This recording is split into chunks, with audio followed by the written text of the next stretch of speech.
बिस्मिल्लाहिर्रहमानिर्रहीम। आज का जो हमारा टॉपिक है वो है कीबोर्ड और उसके जो कीज हैं, जो बटन है, उसके बारे में आज हम पढ़ेंगे। तो सबसे पहले कीबोर्ड हमारे पास एक इनपुट डिवाइस है जिसके जरिए हम कंप्यूटर को इनपुट देते हैं। जिस तरह हमने ऊपर स्क्रीन पर शो किया है कि keyboard is a part of computer used for typing letter, number and symbol. मिसाल ये इसका मतलब ये है कि अगर आप कंप्यूटर को कोई इनपुट देना चाहते हैं, चाहे वो लेटर हो, चाहे वो नंबर हो, इसके अलावा अगर कोई सिंबल भी हो, तो उसको हम कीबोर्ड के जरिए से एंटर करेंगे, फिर कीबोर्ड को इनपुट देंगे, उसके बाद वो सीपीयू के जरिए से प्रोसेस होगा और आउटपुट हमें मॉनिटर के जरिए से शो होगा। और आज जो उसके अलावा जो है कीज की, तो उसके बारे में आज हम पढ़ेंगे कि उसके कौन कौन से कीज आते हैं। तो ये हमारे पास एक कीबोर्ड है, उसमें हमारे पास मुख्तलिफ कीज है। अब कीबोर्ड के जो कीज है, इसकी जो तादाद है मुख्तलिफ होती है। कई कीबोर्ड में हमारे पास 86 कीज होती है, कुछ में 101 कीज, 102 कीज, 104 कीज और 108 कीज। हर कीबोर्ड की कीज की तादाद मुख्तलिफ होती है। और इसमें हमारे पास, जिस तरह हमने पहले पढ़ा था कि हमारे पास सबसे ऊपर फंक्शनल कीज होती है जो कि F1 से लेकर F12 तक होती है। इसके बाद जो है नीचे हमारे पास इसमें आता है अल्फाबेट कीज जो कि A से लेकर Z तक होती है। इसके अलावा हमारे पास जो है नंबर कीज आती है, यानी 0 से लेकर 9 तक। इसके अलावा जो है हमारे पास एरो कीज होती है, यानी अगर आपने कहीं ऊपर जाना है, नीचे आना है, लेफ्ट राइट, तो इसके लिए हम एरो कीज को इस्तेमाल करते हैं। और इसके अलावा जो हमारे पास है कंट्रोल कीज है, यानी कंट्रोल है, अल्ट है, एस्केप है, शिफ्ट है, तो ये हमारे पास कंट्रोल कीज में आते हैं। इसके अलावा एंटर है, स्पेस बार है, बैक स्पेस है, शिफ्ट है, कैप्स लॉक है, टैब है, एस्केप है। हमारे पास हर कीबोर्ड में ये मुख्तलिफ कीज होती है और इसके एतबार से कीबोर्ड की कीज की तादाद कम और ज्यादा होती है।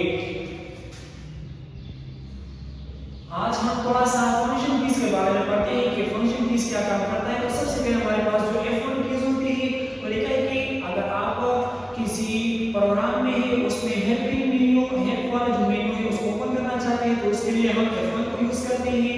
अगर आपने किसी को प्रोग्राम को ओपन किया है और उसके नाम को या फोल्डर के नेम को आप रीनेम करना चाहते हैं, तो उसके लिए हम F2 को यूज करते हैं। इसके अलावा अगर आप किसी प्रोग्राम में है और आप ब्राउज़र ओपन करना चाहते हैं, सर्च, तो इसके लिए हम F3 इस्तेमाल करते हैं। जो F4 है, यहाँ पर हमने दो यूज के लिए एक ये है कि अगर आप कर्सर को मूव करना चाहते हैं तो इसके लिए भी F4 यूज कर सकते हैं, या अगर हम F4 को अल्ट के साथ इस्तेमाल कर ले तो इसको हम विंडो क्लोज के लिए इस्तेमाल करते हैं। चाहे वो कोई भी प्रोग्राम हो उसको हम क्लोज करना चाहते हैं या हम कंप्यूटर को शट डाउन करना चाहते हैं, तो इसके लिए हम अल्ट F4 यूज करते हैं और उसके जरिए हमारा जो विंडो है, प्रोग्राम है, वो शट डाउन होता है।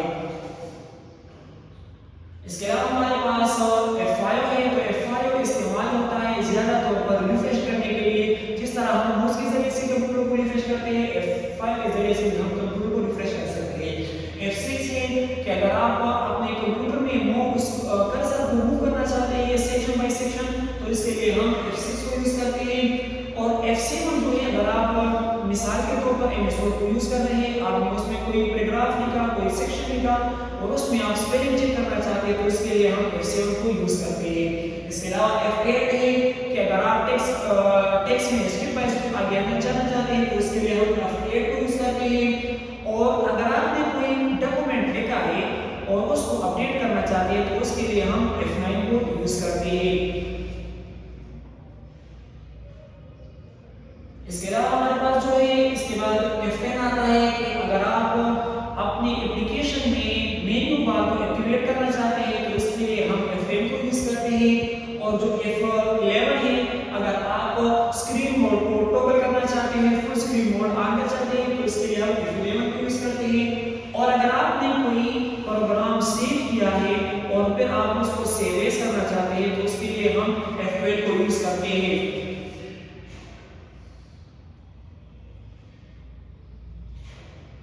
इसके अलावा हमारे पास मुख्तलिफ कीज होती है, अल्ट है, शिफ्ट है, एस्केप है, तो इसके साथ हम किसी दूसरे कीज